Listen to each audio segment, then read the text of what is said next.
Neumorphism.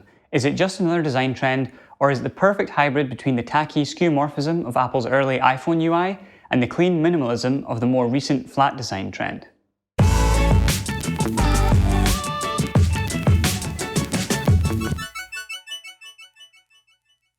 Just before I start, here's just a quick rundown of the definition of these terms. Skeuomorphism means design to mimic real life, often using perspective and realistic material textures.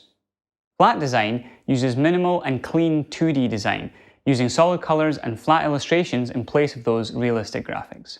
And then there's neumorphism, which is the compromise between the two the designers of the world have offered. Kind of like when your partner wants to get a cat, but you're allergic to cats, so you compromise and you get a cat.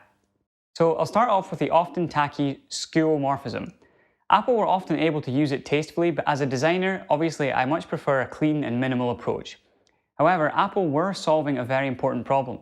Back in 2007, when the OG iPhone was released, smartphones were only used by geeky or techie people, and part of the reason for this were the clunky user interfaces that needed a reasonable level of IT skill to use. So, to get the general public to buy in, they had to ensure novice users would feel comfortable using the phone, and for this, they employed skeuomorphism. This styled the basic functions of the phone to look as close to their real-life counterparts as possible. So fast forward 6 years to 2013, and Johnny Ive managed to convince Apple to ditch skeuomorphism for flat design. It uses solid color or subtle gradients with representative illustrations rather than realistic-looking images. And some people really hated it, or maybe it was the half-hearted implementation that they hated. But 6 years is a long time in tech terms, and the majority of the Apple user base was now comfortable with the device, and they had to update the UI because it was beginning to look dated. Right. So we have the quirky, fake 3D stuff of skeuomorphism and the clean minimalism of flat design. But there are some cases where flat design doesn't always perfectly convey what is required of a user. Here's a classic example, a button. Which of these buttons looks most pressable? If you were on a computer, a hover effect might help the flat design button appear more clickable. But on a mobile device where hover isn't possible, that button could really be anything, maybe just some highlighted information, for example like this. On the left are two buttons that take you to a separate page about each product, and on the right hand side are two pill-shaped highlights just to show the supported brand names, which are not clickable.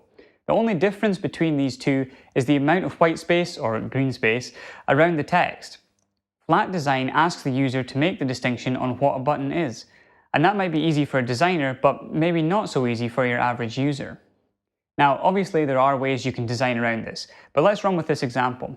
When we redesign this layout to neumorphic principles, the design still has a flat and appealing minimalism to it, but with distinction between what is a button and what is just highlighted text. The highlight and shadow almost make the button appear closer to you, and the concave shading of the button looks like a perfectly finger-sized indent just asking to be pressed. The design offers a good compromise of flat and 3D, because nobody wants to go back to using this. I don't know why I spent so much time on this. Luckily, we've left that style squarely behind, except for audio editing programs that still soldier on with it. Anyway, we can see that neumorphism gives a hint of a tactile and 3D world without compromising too much in terms of minimal design. So could this be a big trend for 2020 and beyond? Well, I think it definitely could be a big trend, but I do wonder whether it will really gain a lot of popularity or not. I've got no doubt that UI designers' portfolios will begin filling with conceptual mock-ups, but I think there are two main things that stand in the way of widespread implementation on real-life websites and apps. The first one is that to commit strictly to neumorphism means all elements need a lot of extra thought put into how they should sit in the hierarchy. There are also limitations as well, such as white or black backgrounds being a no-go, because you need to be able to see a highlight and a shadow to effectively sell the effect. And depending on the colors used, the contrast also isn't high enough to score well for accessibility. Implementing regular images also tends to ruin the effect, and flat illustrations can look too flat. So you're left having to work with only semi-realistic illustrations, which you would almost definitely need a professional illustrator to draw. The second barrier is the coding implementation, which is definitely possible and not very difficult, but it takes extra time, and extra time is extra money. It also adds an extra layer of bloat on top of the super clean code that's needed to generate a normal flat design button. So that's a quick summary of neumorphism.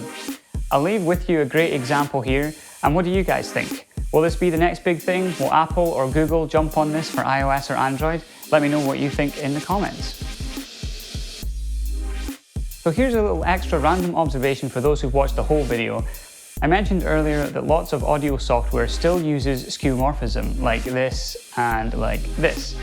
Well, ironically, I only know of one real-life device that goes the other way and mimics Neumorphism, and it's the Teenage Engineering OP1, a super cool, compact, portable synth.